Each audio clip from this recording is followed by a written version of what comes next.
Ito ang Tagaytay Santa Rosa Road at papasok tayo ng Calax.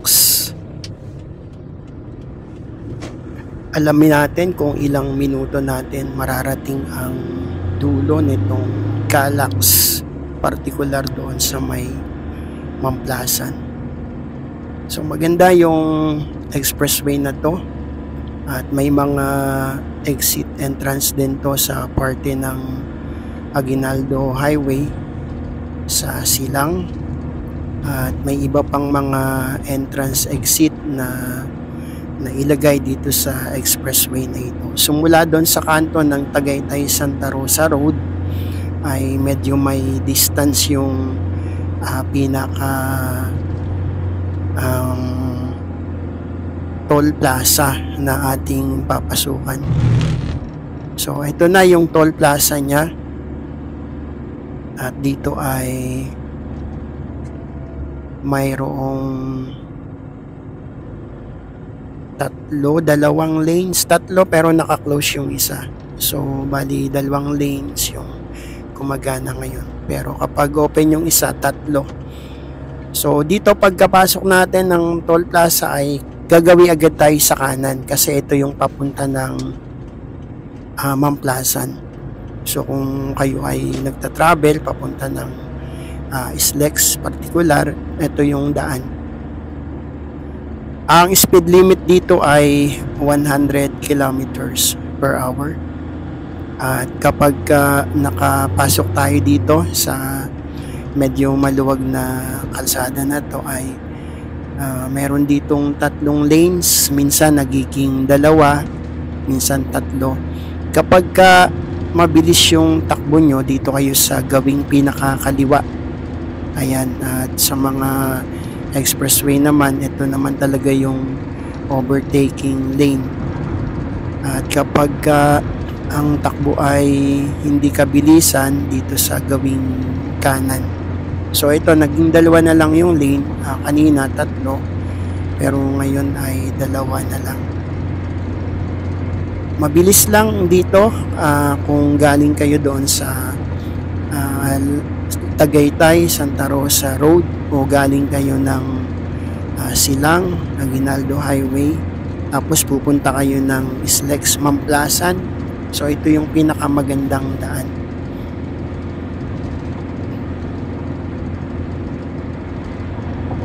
Nung nakaraan meron tayong ginawang video din na dito din sa Calax, kaya lang doon tayo nanggaling sa Aguinaldo Highway sa Silang at kung hindi ako nagkakamali parang 14 minutes yung naging travel.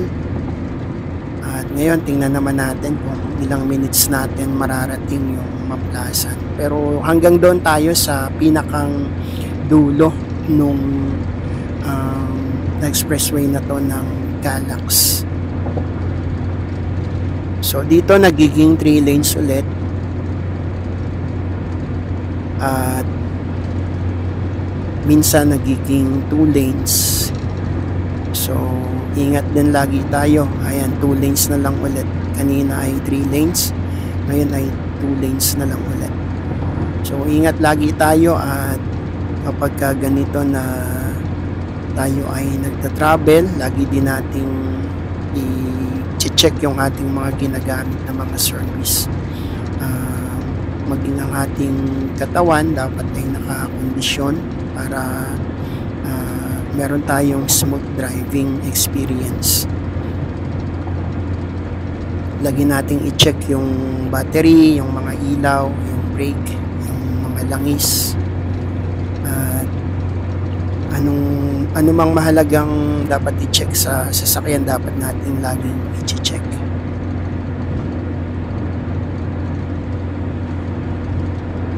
Ayan, may mga signage na Islex. Ibig sabihin ang ating tinutumbok ay papunta ng Islex. Medyo madalang pa yung mga nakakasabay natin maging sa kabilang side, yung mga motorista, dahil maaga pa ngayon, alas 8 pasado ng umaga. o mag-8 pa lang ng umaga. Kaya ayan, konti lang yung mga nakakasabay at salubong natin dun sa kabilang side ng mga motorista. At isa pa, Sunday ngayon, so June 8, 2025. At tingnan natin kung ilang minuto natin mararating ang Mamplasan o yung pinakang dulo nitong Calax mula sa entry ng Tagaytay Santa Rosa Road. Ingat lang lagi tayo kapag tayo po ay nagda-drive.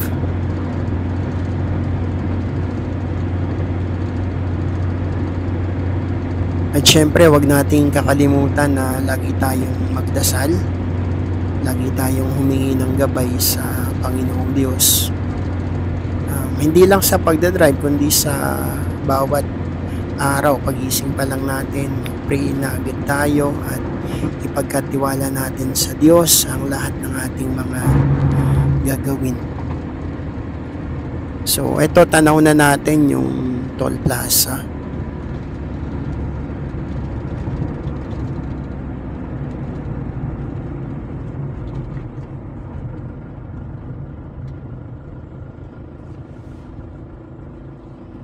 At kapag ganito, madali lang mariread.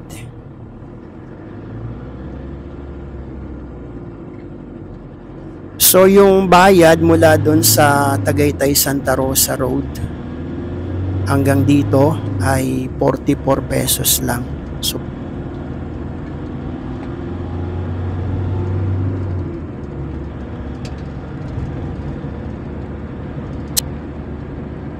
maraming salamat sa lahat ng mga patuloy na sumusubaybay sa ating channel, sa lahat ng mga nag-subscribe. Maraming salamat sa mga nagla-like, nagsi-share, nagko-comment, at sa lahat ng mga nakakapanood dito sa ating channel. Maraming salamat at pagpalain tayong lahat ng ating Panginoong Diyos. So malapit na tayo sa pinakang dulo nitong Calax, ang Cavite Laguna Expressway. So hanggang doon natin tatapusin yung video na to, doon sa may nakalagay na "You are leaving Calax". Ito na yon. Salamat. God bless us all.